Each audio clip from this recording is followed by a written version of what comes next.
다시 이제 빌립보서 말씀을 돌아와서 함께 보도록 하겠습니다. 여러분, 우리가 오늘 빌립보서 3장 17절부터 19절까지 읽었는데요. 여러분, 오늘 다시 읽게 된 이 빌립보서 말씀을 보면 처음부터 우리를 좀 당황스럽게 하는 표현이 하나 나옵니다. 여러분, 17절을 보시면 처음에 이렇게 시작하죠. 형제들아, 너희는 함께 나를 본받으라. 이렇게 기록합니다.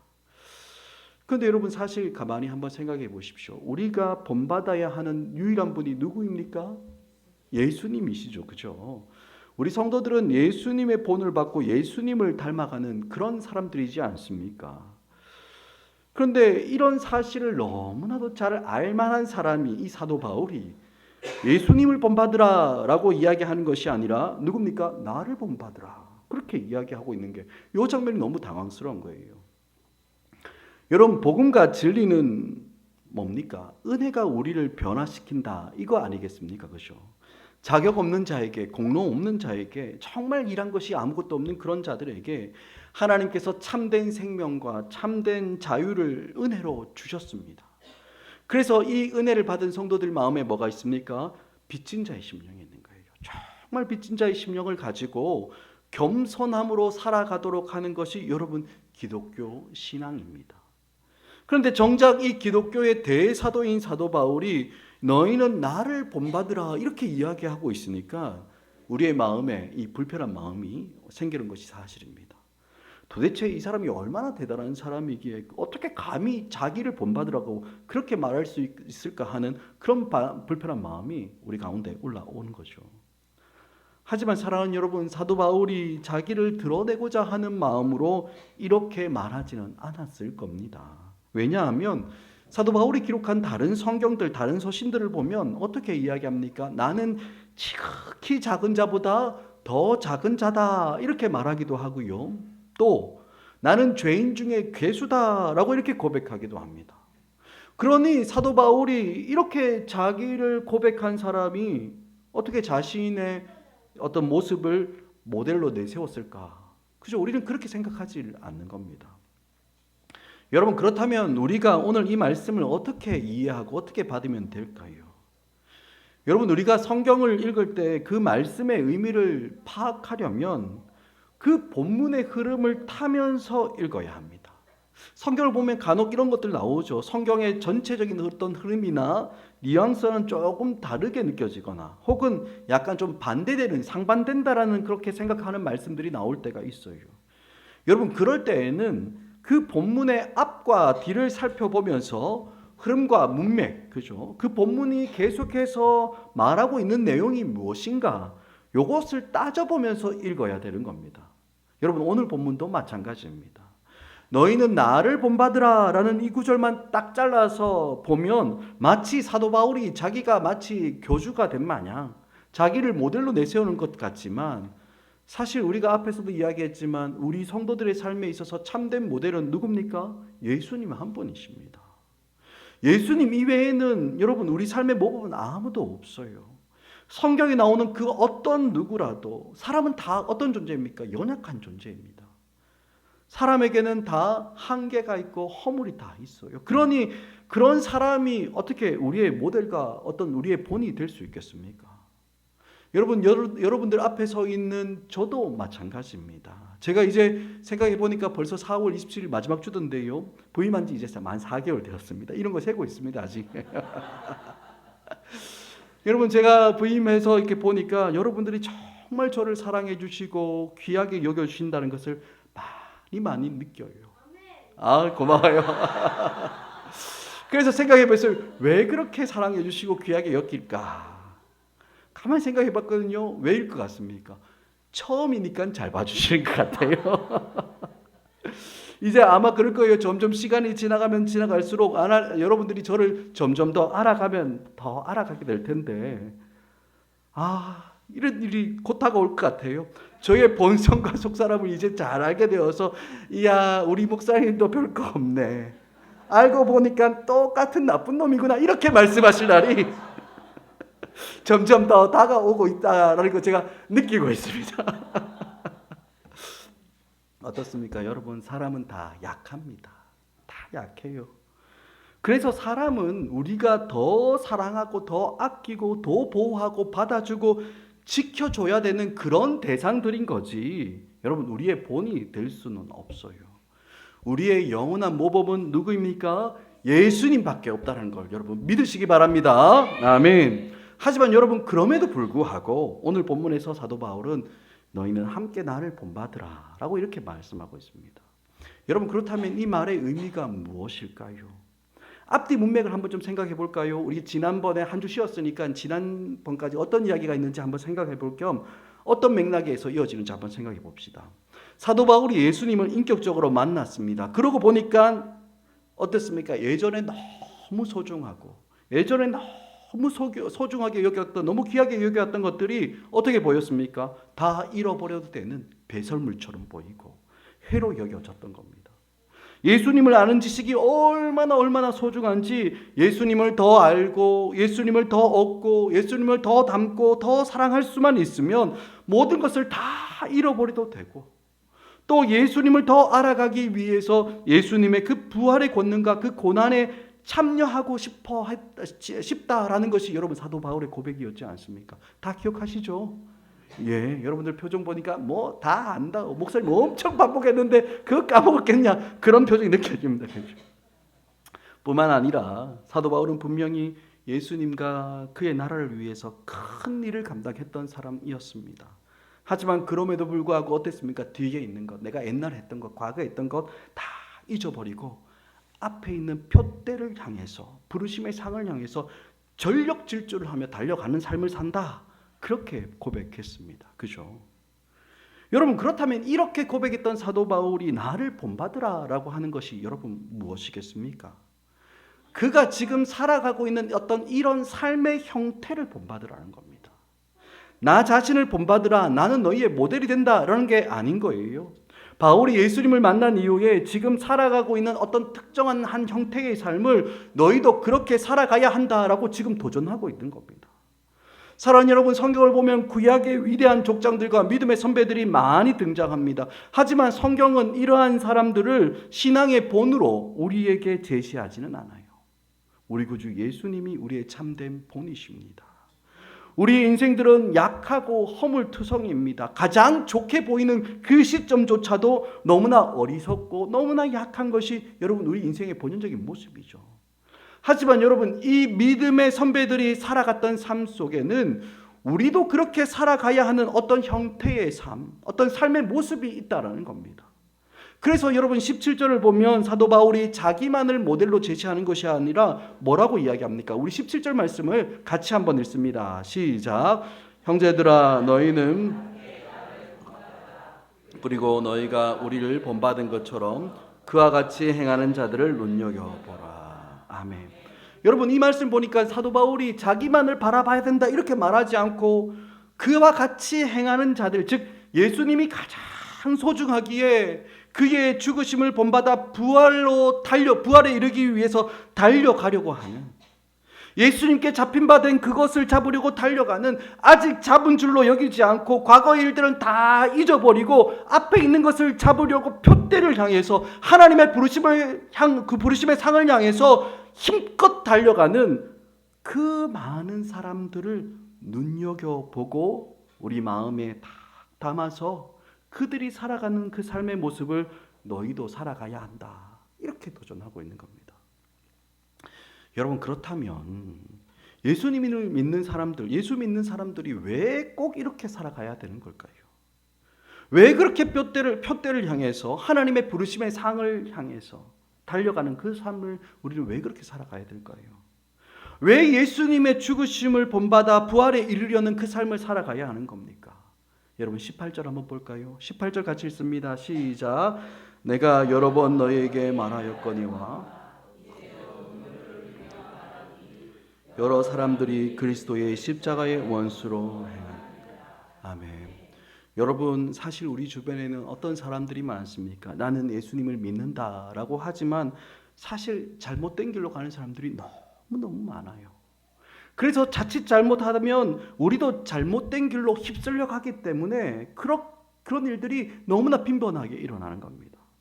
그러니 사도 바울이 권면하는 겁니다. 권하는 거예요. 너희 정신 바짝 차리라고. 너희 정신 바짝 차리고 주님 앞에서 어떻게 살아가야 하는지를 정확하게 보여주는 그 모범에 우리의 시선, 우리의 눈을 딱 고정시켜 놓고 살아가라라고 이렇게 도전하고 있는 겁니다. 우리가 그렇게 살아가지 않으면, 우리가 그렇게 하지 않으면 우리 마음이 얼마든지 복음과 진리로부터 멀어질 수 있기 때문에 우리의 눈을 어디로 향합니까? 믿음의 본을 보여주는 그 삶에다가 딱 맞추어 놓고 거짓되고 왜곡된 정말 잘못된 모델들을 잘 분별하고 이겨내라라고 이렇게 말씀하는 겁니다. 여러분, 우리가 코로나를 지나면서 신앙과 믿음을 떠나버린 사람들이 얼마나 많았습니까? 너무 많아요. 물론 그때도 온라인 예배 드린다고 했습니다. 그런데 온라인 예배를 드린다고 하지만 여러분, 이게 그렇지가 않지 않습니까? 우리 다 해봐서 알잖아요.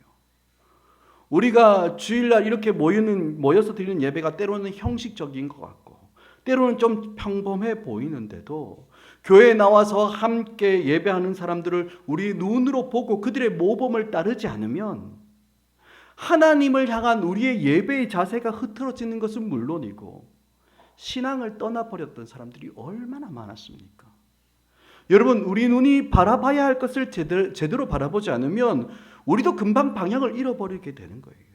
그래서 정말 믿음으로 살아가는 사람들과 함께 하고 가까이 하면서 교제하면서 우리의 삶이 정말 바른 방향으로 가고 있는지 그거 확인하라라는 겁니다. 하지만 사랑하는 여러분, 우리는 종종 헷갈립니다. 우리 주변을 살펴보면 분명히 교회도 나가고 열심히 예배를 드리는데 정말 그 사람이 십자가의 삶을 살아가는지 아니면 십자가의 원수로 살아가는지 잘 분별하기가 어려워요. 여러분, 십자가의 원수로 살아간다는 것이 여러분 어떤 겁니까? 우리는 십자가 앞에서 깨닫는 게 있습니다. 무엇입니까? 사람은 스스로 구원할 수 없고 스스로 자기의 문제를 해결할 수 없다라는 것, 그 사실을 깨닫습니다. 그래서 뭐가 필요합니까? 밖에서부터 오는 도움이 필요하죠. 즉 하나님께로부터 오는 도움을 받아서 하나님의 은혜를 입어야 우리가 구원받을 수 있다라는 것, 그것이 여러분 뭡니까? 십자가의 도입니다. 진리이지 않습니까?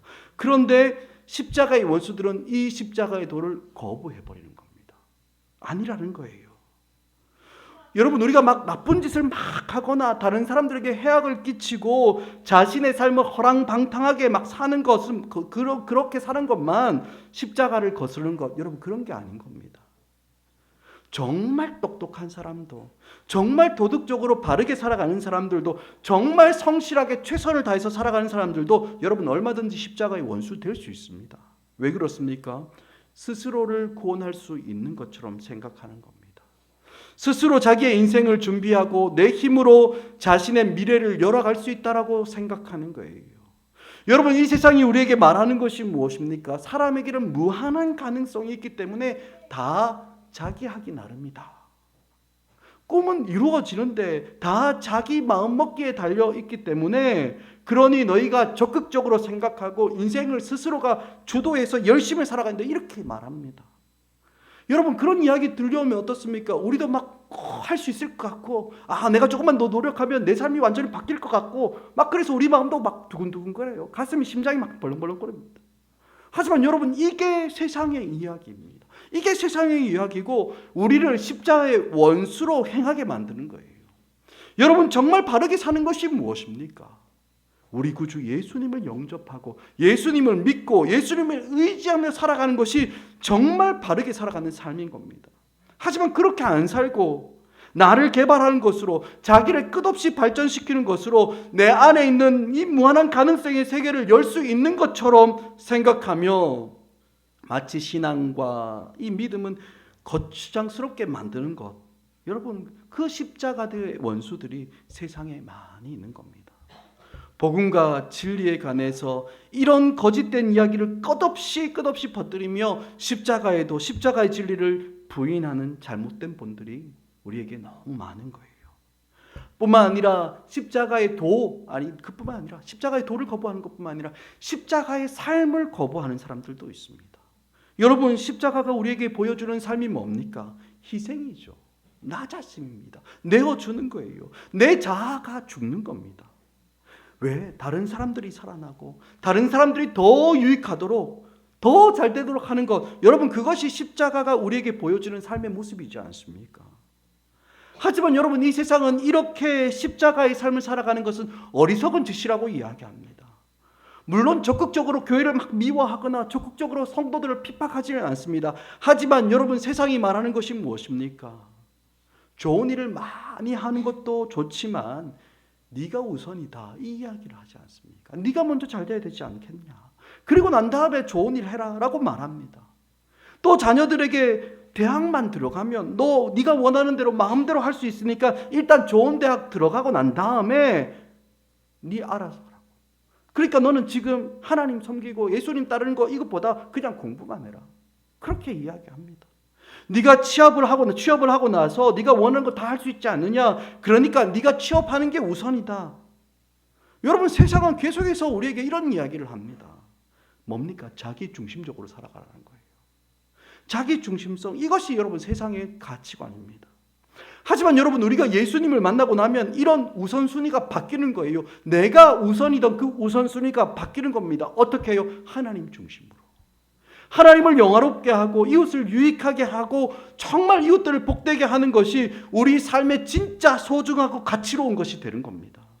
그래서 하나님을 영화롭게 하고 다른 사람을 유익하도록 하기 위해서 내가 어떻게 합니까? 희생하는 거예요. 내가 낮아지는 거예요. 내 자아를 부인하고 정말 그렇게 살아가는 것이 여러분 십자가의 삶인 겁니다.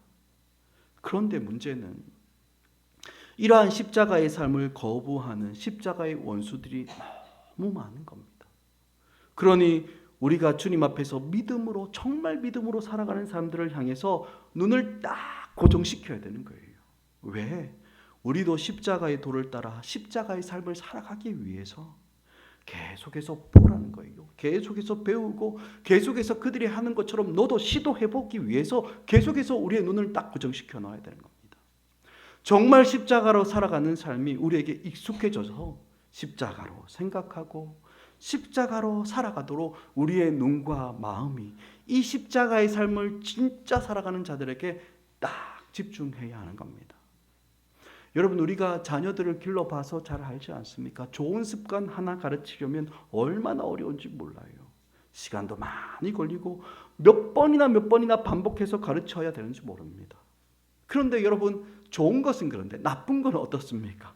말하지 않아도 이미 다 알고 있어요. 저는 욕 가르친 적이 없습니다. 나와요.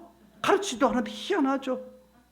말하지 않아도 이미 습득되어 있는 것처럼 누구한테 가르쳤나, 누구한테 배웠느냐 말도 하기 전에 나쁜 거 금방 습득해버립니다. 여러분, 참 쉽습니다. 그죠? 그런데 아이들만 그렇습니까? 우리 삶도 똑같습니다. 우리 삶도 똑같아요. 사실 예수님의 십자가보다 세상에서 말하는 것이 우리 죄된 본성과 너무 궁합이 잘 맞습니다. 딱 떨어져 맞습니다. 십자가의 원수처럼 살아가고 생각하는 것은 너무나 애쓰지 않아도 수룩 돼버립니다. 특별히 애쓰지 않고 배우지도 않은 것인데 금방금방 습득돼버려요.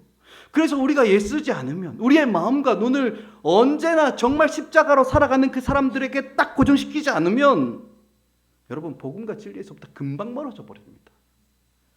그러니까 여러분, 믿음의 사람들과 가까이 있어야 하는 거예요. 믿음의 사람들과, 정말 믿음으로 살아가는 사람들과 가까이 가서 묻고 대화하고 함께 교제하면서 우리의 마음과 지선을 어디에다가요? 십자가에다가 딱 묶어둬야 되는 겁니다. 여러분, 그렇다면 이 십자가의 원수들, 이 원수들은 도대체 어떤 방식으로 살아가겠습니까? 여러분, 우리가 도대체 이 십자가의 원수들을 어떻게 구분하고 분별할 수 있을까요? 여러분, 19절을 보면 그들의 특징이 나옵니다. 우리 19절 말씀 함께 읽습니다. 시작. 그들의 마침은 멸망이요 그들의 부끄러움에 있고 땅의 일을 생각하는지라. 아멘. 여러분, 이 19절 말씀을 보면 십자가의 원수들이 가지는, 십자가를 사랑하는 사람들이 아니라 원수들이 가지는 네 가지 특징이 나옵니다. 제일 먼저는 그들의 마지막은 뭐라고요? 멸망이다라는 겁니다. 물론 지금 당장에 보기에는 잘 사는 것처럼 보입니다. 근사해 보이고 훌륭해 보여요. 하지만 그들의 결국은 뭡니까? 멸망입니다. 하나님이 주시는 그 귀한 은혜, 십자가의 은혜가 아닌 자기의 방법을 고집하고 자기 스스로가 문제를 풀어갈 수 있을 거라고 생각하며 자기를 주장하고 자기를 실현하는 그 삶을 살면 그 마지막은 언제나 멸망입니다. 여러분 정말 귀담아 들으셔야 돼요.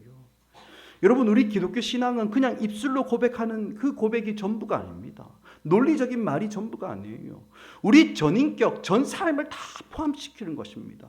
예수를 만난 우리 마음 중심의 변화가 일어나고 마음 중심뿐만 아니라 우리의 삶의 구체적인 변화가 일어나야 됩니다. 어떻게 해요? 하나님 중심으로, 우리 이웃 중심으로. 나를 관철시키는 것이 아니라 다른 사람을 위해서 내가 희생하고 내가 낮아지는 십자가의 삶이 있어야 하는 거예요. 그렇게 안 살면 그 마침은 어떻게 해요? 멸망이라는 겁니다. 자기를 주장하고 자기 뜻을 관철시키는 것은 십자가를 거슬러 가는 겁니다. 정말 사랑이기 때문에 상대의 말을 듣고 받아줄 수 있는 것이 십자가의 방식이죠. 끝까지 내고집 피우고 자기 방식을 관철시키고 자기가 원하는 것을 하면 여러분 그것은 멸망인 겁니다. 아무것도 남는 게 없어요. 희생하고 낮아지고 정말 십자가의 방식으로 살아가야 열매가 있고 영광이 있고 아름다움이 있는 겁니다. 그래서 여러분 믿음의 삶을 본받으라는 거예요. 십자가의 원수를 행하지 말고 정말 이 땅을 십자가 붙들고 살아가야 한다라고 말씀하는 겁니다. 여러분 그리고 19절에 나오는 두 번째 특징이 뭡니까? 그들의 신은 뭐라고요? 배입니다. 요 배입니다. 요 배. 그죠? 이것을 조금 더 그 의미를 좀 풀어서 설명하면 뭐겠습니까? 이 배가 욕심이지 않습니까? 욕구, 식욕, 정욕, 탐욕, 충동 이런 것들입니다. 욕구죠. 그런데 이런 것들이 뭐라고 합니까? 신이라고 합니다. 하나님이라고 하는 거예요. 무슨 말입니까? 그들 자신의 욕구와 욕심, 욕망, 충동 이런 것들을 섬기며 그것들을 따라 산다는 겁니다. 누가요? 십자가의 원수들이 그렇게 산다는 거예요. 여러분 요즘에 MG 이런 얘기 말하지 않습니까? 저도 MG가 참 되고 싶긴 한데 잘 안 됩니다. 여러분 이 MG 세대에게 가장 중요한 게 뭡니까? 틀이 없는 거예요. 교정짓지 않습니다. 자유로운 거죠.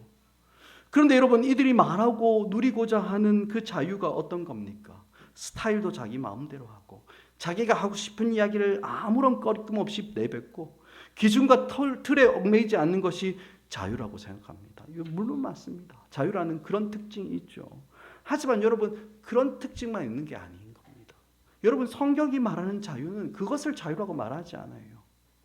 우리가 보기에 이런 것이 자유 같지만 사실 이런 것을 성경은 뭐라고 이야기하냐면 네가 정욕에 매였다. 욕심에 매였다. 너는 정욕의 종이 되고 욕심의 종이 되어 있다라고 그렇게 이야기합니다. 무슨 이야기입니까? 자기를 이기지 못하는 겁니다. 그래서 마음에 욕심이 한번 일어나면 그것이 이끄는 대로 내가 살아내야지. 그렇지 않으면 스스로 불행하다고 생각하는 이 이상한 자유인 거예요. 하지만 여러분 우리 성도들에게는 그 어떤 것도 침범할 수 없는 참된 자유가 있는데 여러분 그 자유 안에 여러분 무엇이 있습니까? 절제가 있는 겁니다. 절제가 있는 자유예요. 자기의 욕심과 욕구를 다스릴 줄 아는 겁니다. 왜? 참된 자유가 참된 생명이 우리에게 있기 때문에 내 자유가 내 생명이 있기 때문에 뭡니까? 욕심과 욕망에 매여서 종살이 하는 것이 아니라 절제도 선택할 줄 아는 겁니다. 십자가의 원수들은 자기의 욕심과 욕구가 막 신이 되고 하나님이 되어서 그들의 삶을 막 이끌어가지만 십자가의 삶을 살아가는 성도들은 더 이상 정욕이나 욕심이나 충동에 매이지 않고 그것들이 이끄는 삶을 거부하고 정말 우리에게 주신 참된 자유를 정말 바르게 살아가며 누리며 살아가는 자들, 그들이 바로 하나님의 사람들인 겁니다. 여러분 그리고 세 번째 특징이 나옵니다. 십자가의 원수로 행하는 자들의 세 번째 특징 뭡니까? 19절 보면 그 영광은 그들의 부끄러움에 있다라고 말씀합니다. 여러분 이들의 가치관이 왜곡되어 있는 거예요. 자기의 정욕과 욕심이 이끄는 대로 살고 자꾸 자기의 욕구에 이렇게 충동대로 살다 보니까 그렇게 욕심대로 사는 것이 부끄러운 것이라고 여기지 못하고 오히려 이게 자랑거리가 되는 겁니다. 내가 하고 싶은 대로 다 한다고 그렇게 그것을 자기의 영광으로 착각하는 거예요. 정말 하나님을 영화롭게 하고 이웃을 복되게 하는 것이 아님에도 불구하고 어떻게 해서든지 자기의 욕심과 욕망을 이루며 사는 것을 지혜다, 총명이다 이렇게 생각하며 자기의 영광으로 자랑하는 겁니다. 여러분 이사야서 5장 20절을 보면 제가 PPT를 준비 못했습니다. 제가 한번 읽어드리겠습니다. 이사야서 5장 20절 보면 이렇게 말씀해요. 악을 선하다 하며 나오네요 바로. 예. 그럼 복 같이 한번 읽읍시다. 예, 이사야서 5장 20절 같이 읽습니다. 시작. 악을 선하다 하며 광명으로 흑암을 삼으며 쓴 것으로 단 것을 삼으며 단 것으로 쓴 것을 삼는 자들은 화 있을진저. 아멘. 여러분 무슨 이야기입니까? 악을 선하고 선을 악하다고 하는 사람, 흑암을 어두운 것을 밝은 것이라고, 광명이라고, 또 광명을 어두움이라고 그렇게 말하고 그렇게 사는 사람, 쓴 것을 단 것으로 삼고 단 것을 쓴 것으로 삼는 사람들, 여러분 이게 뭡니까? 분별이 안 되는 사람들, 분별을 할 줄 모르는 사람인 겁니다.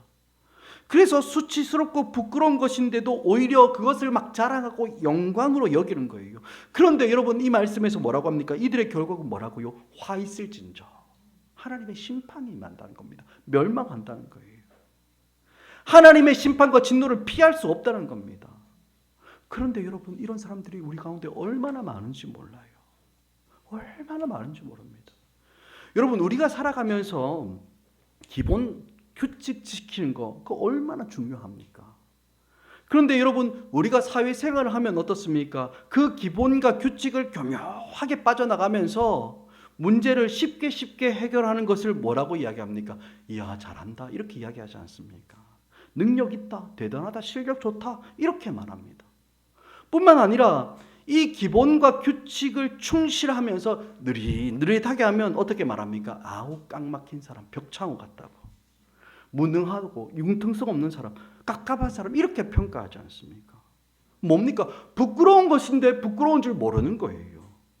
영광이 아닌데 영광인 것처럼 그렇게 생각하고 수치와 부끄러움을 알지 못하고 그렇게 살아가는 겁니다. 여러분 이게 우리에게 얼마나 만연해 있습니까? 여러분 우리가 살아가는 삶의 자리에서도 실제로 이런 일들이 얼마나 많은지 몰라요. 예를 들어서 한번 생각해 보면 이런 거입니다.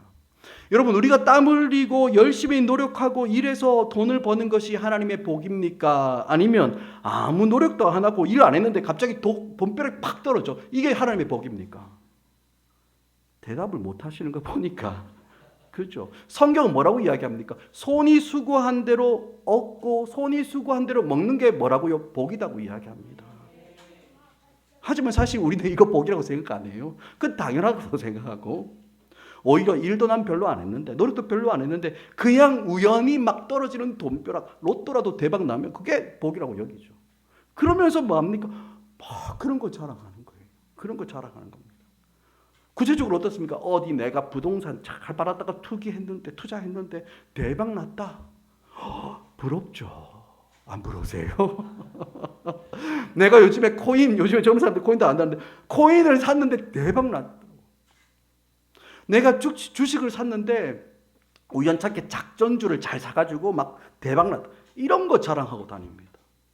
이런 게 하나님의 축복이라고, 내가 하나님께 은혜 받았다고 그거 막 간증하고 다니는 거 얼마나 부끄러운 일입니까? 여러분 이런 것이 어떻게 하나님의 복이고 어떻게 우리의 자랑거리가 되겠습니까? 여러분 돈을 많이 버는 것이 중요한 것이 아니라 하나님께서 기뻐하시는 방법으로 돈을 벌고 하나님이 기뻐하시는 방법으로 돈을 쓸 줄 아는 것이 여러분 참된 복인 겁니다. 그런데도 어떻습니까? 방법이 어떻든지 간에 그저 돈을 많이 벌고 사람들이 부러워할 만한 그런 부를 가지고 있으면, 소유하고 있으면 이것이 바로 하나님의 주시는 복이다, 그렇게 떠들며 자랑하고 간증도 막 하고 다닌다니까요. 여러분 생각해 보십시오. 투기를 하고 작은 돈으로 큰 돈을 한 방에 막 만들려고 하면 그 뒤에 숨어 있는 게 뭡니까? 얼마나 많은 사람들이 피눈물을 흘리는지 모릅니다. 그런데도 어떻게든 내 주머니만 채워지면 그것이 마치 축복이고 그것이 성공인 것처럼 여기는데 아니죠. 너무 부끄러운 일입니다. 너무 수치스러운 일이에요. 여러분 우리는 그 근처라도 가서는 안 되는 겁니다. 물론 우리가 필요에 따라 집을 얻고 또 우리가 열심히 일해서 얻은 것으로 건강에 투자하는 것 분명히 여러분 좋은 일입니다. 우리 사회의 경제 기반을 건강하게 만드는 의미 있는 일이죠. 하지만 여러분 일확천금을 노리면서 불로소득을 얻으려고 이쪽 저쪽 막 기웃거리면서 막 얻게 되는 그런 부와 소유를 마치 자신의 자랑으로 자신의 영광으로 여기는 거 너무 부끄러운 짓이에요. 너무너무 수치스러운 겁니다. 여러분 정말 영광이 아닌 것을 영광스럽게 높이고 자랑이 아닌 것을 자랑거리로 만들어내는 이 왜곡된 가치를 여러분 절대로 따라가서는 안 되는 겁니다. 우리 주님 때문에, 우리 예수님 때문에 이전까지 귀하게 여기고 이전까지 내가 자랑으로 삼았던 그 모든 것을 해로 여기고 배설물로 여기면서 무엇이든지 다 이뤄도 좋으니까 내가 예수님을 더 알아가고 예수님을 따라가는 그 성도들의 삶을 나도 같이 따라가고 싶다. 나도 같이 살아가는 거. 여러분 그것이 우리가 살아가야 하는 마땅한 성도의 모습인 것입니다. 여러분 십자가의 원수로 행하는 자들의 마지막 네 번째 특징이 뭡니까? 19절을 보면 이렇게 이야기해요. 땅의 일을 생각하는 자다. 그죠? 뭡니까? 이들은 눈에 보이는 것, 손에 만져지는 것 이게 전부라고 생각하면서 하는 겁니다. 하지만 여러분 절대로 그렇지 않습니다. 절대로 그렇지 않습니다. 우리 예수님께서 이 땅에 오실 때 하늘 문을 열어놓고 오셨은 겁니다. 이 땅이 전부라고 생각하는 이 세상을 향해서 이 땅이 전부가 아니라고 하늘이 있고 하나님이 계시다는 것을 보여주는 거예요. 어떻게 해요? 하나님이신 예수님께서 이 땅에 오셨지 않습니까? 하나님이신 예수님께서 이 땅에 오심으로 이 땅에 하나님 나라가 침범해서 들어왔고 우리의 눈에 보이지는 않지만 실제로 존재하는 그 하나님 나라를 붙들고 이 땅에 살아간다는 거 그거 예수님께서 우리에게 보여주신 거 아니겠습니까? 그래서 여러분 우리 성도들은 이 땅을 살아갈 때 이중적인 삶을 살아갑니다. 이 땅의 삶도 살아가지만 또한 동시에 뭡니까? 하나님 나라를 살아가는 그 삶, 이 이중적인 이 두 가지 삶을 다 살아가는 겁니다. 물론 두 가지 삶을 살다 보니까 어떻습니까? 쉽지 않아요. 한 가지도 바쁜데, 그렇죠? 시간적인 여유도 없고 또 다른 사람들처럼 당장 우리 눈에 보이고 손으로 잡을 수 있는 이 세상에 빗대어 살고 싶을 때가 사실 우리 마음 가운데 있는 게 사실입니다. 하지만 예수님께서 우리를 찾아오셔서 하나님 나라로 우리를 불러주셨기 때문에 비록 힘들기는 하지만 이 두 가지의 삶, 이 이중적인 삶은 우리는 살아가야 하는 겁니다. 여러분 사실 하나님도 우리가 이렇게 두 가지의 삶, 이중적인 삶, 이 땅의 삶과 하나님 나라의 삶을 살아간다는 거 그거 힘든 거 아실까요? 무엇일까요? 하나님 아십니다. 알고 계세요.